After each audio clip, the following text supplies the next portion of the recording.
प्रभु की वाणी फकीर की जबानी में आप सभी भाई बहनों का बहुत बहुत स्वागत है।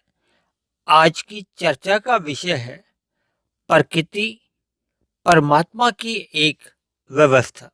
शास्त्रों में प्रकृति, परमात्मा और आत्मा यानी कि जीवात्मा, इन तीन तत्वों की ही चर्चा की गई है। प्रकृति को जड़ कहा गया है, जबकि आत्मा को चेतन और परमात्मा को परम चेतन कहा गया है। हम सभी चेतन आत्माओं के लिए, जिसमें कि 84 लाख तरह की अलग अलग जोनियां बताई गई हैं, और सभी जीवों के स्थूल शरीर की कुछ आवश्यकताएं होती हैं। उन आवश्यकताओं की पूर्ति के लिए ही ये प्रकृति एक परमात्मा की एक व्यवस्था है, क्योंकि प्रकृति में देखिए पदार्थ रहते हैं और पदार्थों में ही आपस में क्रियाएं होती हैं, जिसके फलस्वरूप प्रकृति में रहने वाले सभी जीवात्माओं की स्थूल शरीरों की आवश्यकताओं की पूर्ति होती रहती है।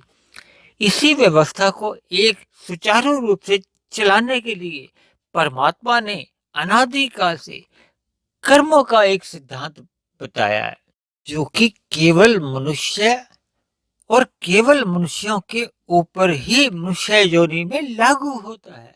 यानी कि मनुष्य योनि में हम और आप पर ये कर्मों का सिद्धांत लागू होता है। इसलिए हम जितने भी पाप और पुण्य कर्म करते हैं, देखिए जब हम अपने सुख के लिए प्रकृति के अन्य जीवों को पीड़ा नहीं देते तो वो हमारे पुण्य कर्म है। जब हम अपने सुख के लिए अन्य जीवों को पीड़ा देते हैं, कष्ट देते हैं, तो वो हमारे पाप कर्म के लिए जाते हैं, जिनका भविष्य में हमें दुख रूपी फल आना निश्चित बना रहता है। ये एक प्रकृति की, परमात्मा की एक व्यवस्था है जो अनादिकाल से चल रही है। इसलिए मेरी आप सभी भाई बहनों से विनती है कि जीवन में सत्संग करते रहिए, ताकि ज्ञानमय स्थिति में हम पाप कर्मों से तो अवश्य ही बच जाएं।